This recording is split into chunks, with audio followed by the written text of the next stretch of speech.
Hi friends, welcome to நைஸ்டேக்கிச்சன். இன்றைக்கி என்ன பார்க்க போகிறோன்னா காரசாரமான எண்ணெய் கத்திரிக்காய் குழம்பு தான் பார்க்க போகிறோம். இந்த குழம்பு இட்லி, தோசை, சாப்பாடுக்கு சூப்பரான சைட் டிஷ்ங்க. வாங்க எப்படி செய்யலான்னு பார்க்கலாம். ஃபஸ்ட்டு பார்த்துக்கிட்டிங்கன்னா இதே மாதிரி சின்ன சின்ன கத்திரிக்காய் ஒரு 1/2 கிலோ எடுத்துக்கோங்க. கத்திரிக்காயோட காம்பு பகுதியை வெட்டிக்கோங்க. நான் எப்படி கட் பண்ணுறேனோ அதே மாதிரியே நீங்களும் கட் பண்ணிக்கோங்க. சில கத்திரிக்காய் கட் பண்ண சில உள்ள சொத்தையாக இருக்கும், நீங்கள் செக் பண்ணி கட் பண்ணிக்கோங்க. மார்க்கெட்டில் இதே மாதிரி சின்ன சின்ன கத்திரிக்காய் கிடச்சா விட்டுறாதீங்க. உங்களுக்கு இதே மாதிரி சின்ன கத்திரிக்காய் கிடச்சா கண்டிப்பாக இந்த குழம்பு ட்ரை பண்ணி பாருங்கள், செம்ம டேஸ்ட்டாக இருக்குங்க. இதே மாதிரி எல்லா கத்திரிக்காயையும் கட் பண்ணிடுங்க.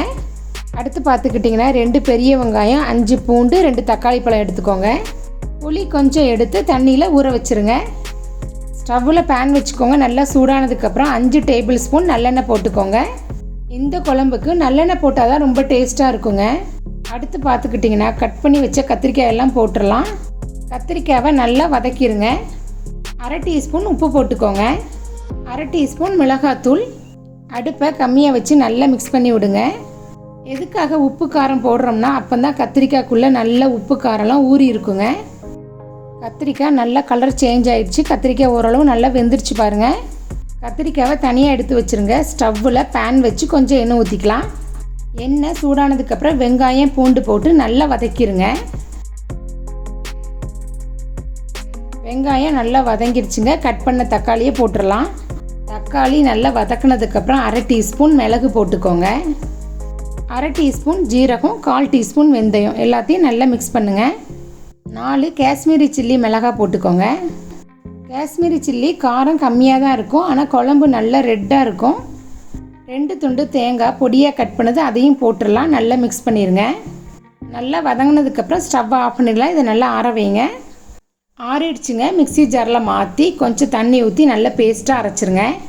ஸ்டவ்வில் பேன் வச்சுக்கோங்க. நல்லா சூடானதுக்கப்புறம் 5 டேபிள் ஸ்பூன் ஆயில் போட்டுக்கோங்க. நல்லெண்ணெய் தான்.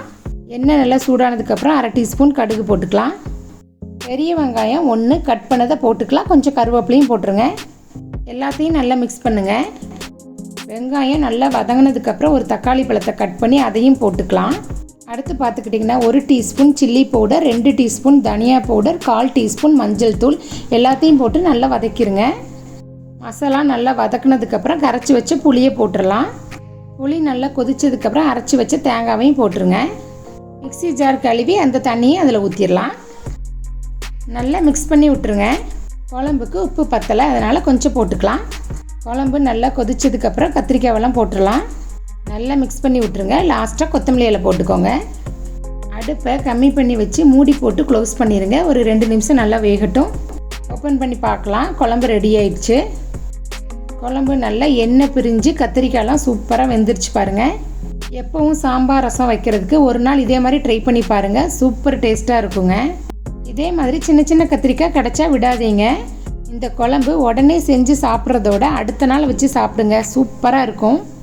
இந்த வீடியோ பிடிச்சிருந்தா லைக் பண்ணுங்கள், ஷேர் பண்ணுங்கள், மறக்காமல் சப்ஸ்கிரைப் பண்ணிடுங்க. தேங்க்ஸ் ஃபார் வாட்சிங்.